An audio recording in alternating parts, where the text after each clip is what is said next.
চিলার্স আর্টের একটা thriller, horror এবং সাইকোলজিক্যাল গেম আজ এক্সপ্লেইন করব। হরর গেম হলেও কনভেনশনাল কোনো হরর এন্টিটি এখানে নেই, তবে সাসপেন্স এবং পালপিটেশনে গেম পরিপূর্ণ। গেমটা ধীরে ধীরে একটা থ্রিলিং অ্যাটমসফিয়ার তৈরি করে। গেমের নাম প্যারাসোশ্যাল। প্যারাসোশ্যাল মানে এক ধরনের একতরফা সম্পর্ক, যেখানে প্রথম জন দ্বিতীয় জনকে অনেক পছন্দ করে, অনেক ফলো করে, কিন্তু দ্বিতীয় জন প্রথম জনকে চিনে না, জানে না, তার সম্পর্কে কোনো ধারণা নেই, অর্থাৎ ওয়ান সাইডেড রিলেশনশিপ।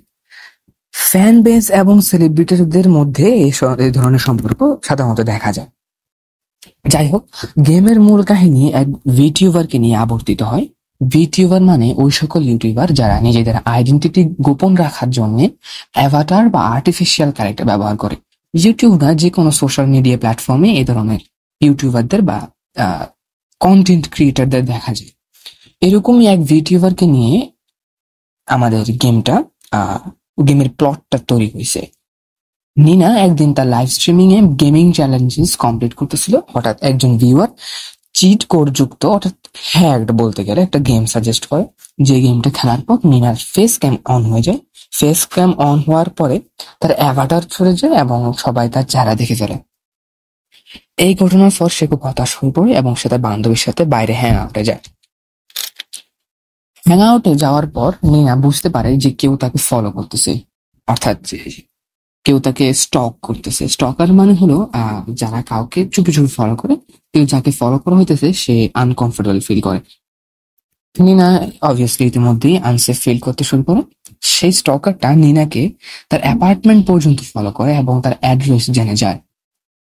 এরই মধ্যে আমরা গেমের আরো কিছু ক্যারেক্টার সাথে পরিচিত হই, যেমন নিনার এক্স বয়ফ্রেন্ড, একটা পুলিশম্যানের সাথে দেখা হয়, তারপরে নিনার অ্যাপার্টমেন্ট ম্যানেজার নিনাকে একটা চিঠি লিখছিল যে যদি কোন ধরনের আনসেফ তুমি ফিল করো তুমি আমাকে ইনফর্ম করবে। এবং পুলিশম্যানটাও জানায় যে তুমি যদি কোনো ধরনের, তুমি তো একলা থাকো তোমার অ্যাপার্টমেন্টে, তুমি যদি কোনো আনসেফ ধরনের বা কোনো আনকমফোর্টেবল ফিল করো যদি তুমি কোনো, তাহলে তুমি আমাকে ইনফর্ম করতে পারো পার্সোনালি। অর্থাৎ সবাই চাইতেছে যেন নিনা কোনো ধরনের ইনসিডেন্ট হলে সরাসরি পুলিশ স্টেশনে না যায়। এখানেই কিন্তু নিনার এক্স বয়ফ্রেন্ড একটা চাল চেলেছে, একটা ষড়যন্ত্র করছে। সে কিন্তু পুলিশম্যান এবং অ্যাপার্টমেন্ট ম্যানেজারকে টাকা দিয়ে ভাড়া করছে এবং সে সকল ষড়যন্ত্র রচনা করতেছে এখানে। এমনকি স্টকারটাকেও সে ভাড়া করে এই সকল ঘটনা ঘটাচ্ছে।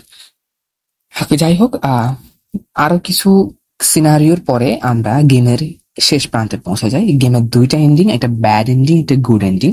ব্যাড এন্ডিং এ নিনার এক্স বয়ফ্রেন্ড নিনাকে এই ধারণা দিতে সক্ষম হয় যে নিনার সাথে নিনার এক্স বয়ফ্রেন্ডের ব্রেকআপ করাটা উচিত হয়নি।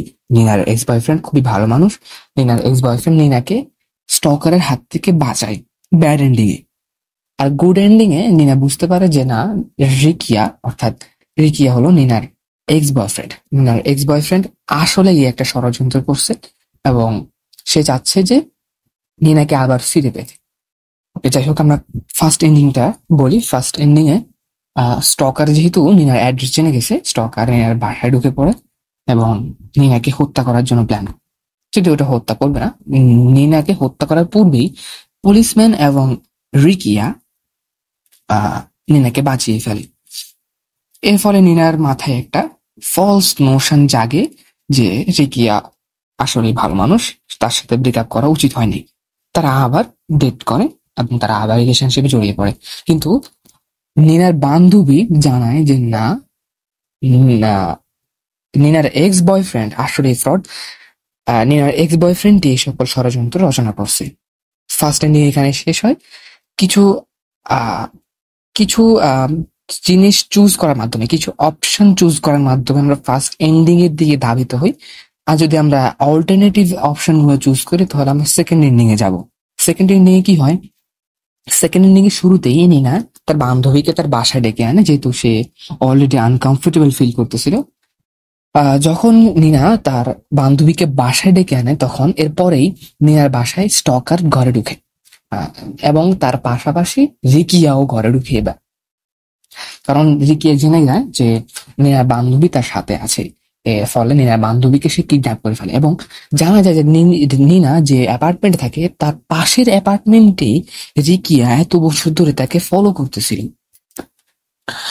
যাই হোক, শেষ পর্যন্ত আমরা দেখতে পাই গেমের সবচেয়ে সাসপেন্স মুহূর্ত, যেখানে দেখা যায় নিনা নিজের বাসাতেই আহ স্টকার এবং তার এক্স বয়ফ্রেন্ডের হাত থেকে লুকিয়ে লুকিয়ে থাকছে এবং শেষ পর্যন্ত একটা চেজ সিন হয় যেখানে পুলিশম্যান, অ্যাপার্টমেন্ট ম্যানেজার এবং স্টকার সবাই নিনাকে চেজ করে যাতে তাকে বাধা দিতে পারে, যেন সে পুলিশ স্টেশনে না গিয়ে কমপ্লেন করতে পারে।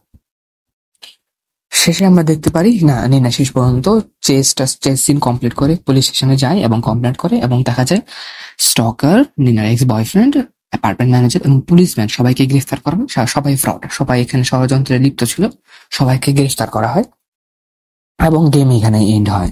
আমরা দেখতে পাই যে নিনা এবং তার বান্ধবীর মধ্যে ফ্রেন্ডশিপ আরো মজবুত হয়, কারণ নিনার ফ্রেন্ড তাকে এই মুহূর্তে সাহায্য করছিল এবং তার এক্স বয়ফ্রেন্ড আসলে ফ্রড ছিল। শেষে আমরা দেখতে পাই কিছু কাটসিনের মাধ্যমে দেখতে পাই চিলার্স আর্টের আরেকটা গেম ক্লোজিং শিফট এর সাথে প্যারা সোশ্যালের একটা সম্পর্ক আছে, কিছু ক্যারেক্টারের সাথে ইন্টারলিঙ্ক আছে এখানে। জিনিসটা একটা সেন্স মেক করে, কিন্তু প্যারা সোশ্যালের সাথে ক্লোজিং শিফট এর লিঙ্ক আসলে আরো গেম, অর্থাৎ চিলার্স আর্টের আরো গেম আসতে চলছে এরকম একটা ধারণা দেয়। তো আজ এ পর্যন্তই থাক। আল্লাহ হাফিজ।